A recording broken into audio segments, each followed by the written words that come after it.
It's easy to look at Onondaga Lake in upstate New York and appreciate its placid beauty.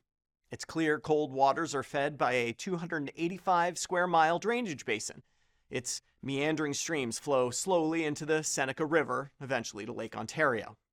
It's easy to look at a place like this and imagine that it looked similar hundreds or thousands of years ago. And it might have. But it's not the same lake now as it was then. And what lies beneath the surface of the lake and the surrounding area may be hurting children.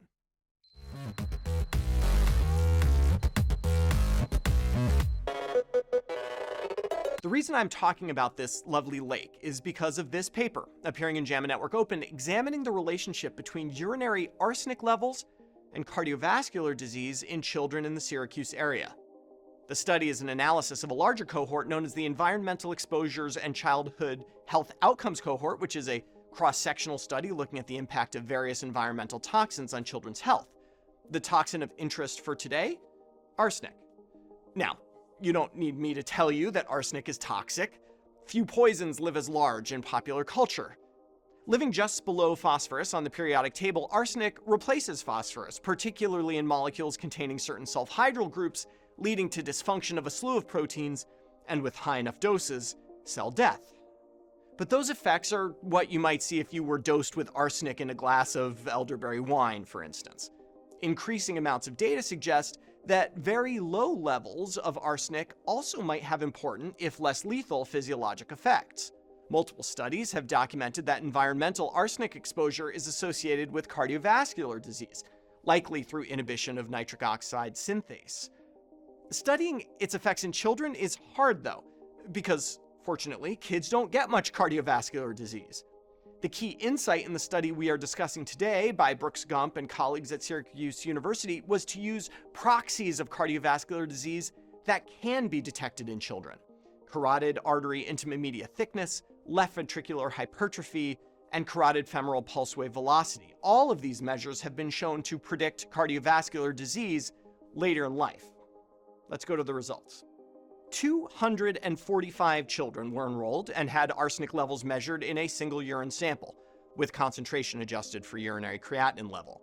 The mean arsenic content in the urine was 7.76 micrograms per gram of creatinine, which is a bit higher than national averages in this age group. The range was wide, though, with differences between the highest and lowest concentrations of roughly 500-fold. Now, as hypothesized, there were associations between those urinary arsenic levels and cardiovascular outcomes.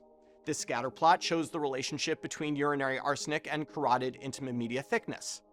And here you can see the markedly higher urinary arsenic levels among kids with concentric left ventricular hypertrophy. Where was the arsenic coming from? We can get arsenic from a variety of sources, most commonly drinking water contamination, and in many forms, with arsenic bound to organic molecules being less toxic than inorganic arsenic.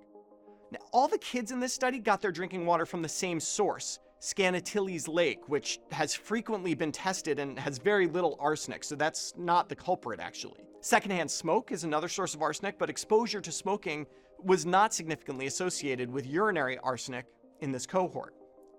Dietary patterns did predict urinary arsenic levels, with fish and vegetable consumption appearing protective and fruit consumption leading to increased levels, but more interesting to me was their geographic clustering analysis. Did kids with high arsenic levels tend to live in the same area? The yellow dots represent those clusters of kids with high arsenic levels in their urine living southeast of Onondaga Lake.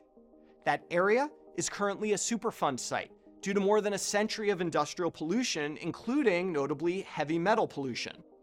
The area around the lake was rich in limestone and salt, prompting Honeywell's predecessor companies, including the Solvay process company pictured here, to build industrial facilities along the western shore.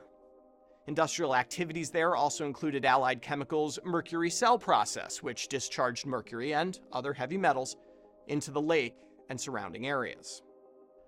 And here we are, a century later, with the factories shuttered and the lake appearing clean and fresh as creation. And yet what lies beneath the surface is still there, affecting our kids.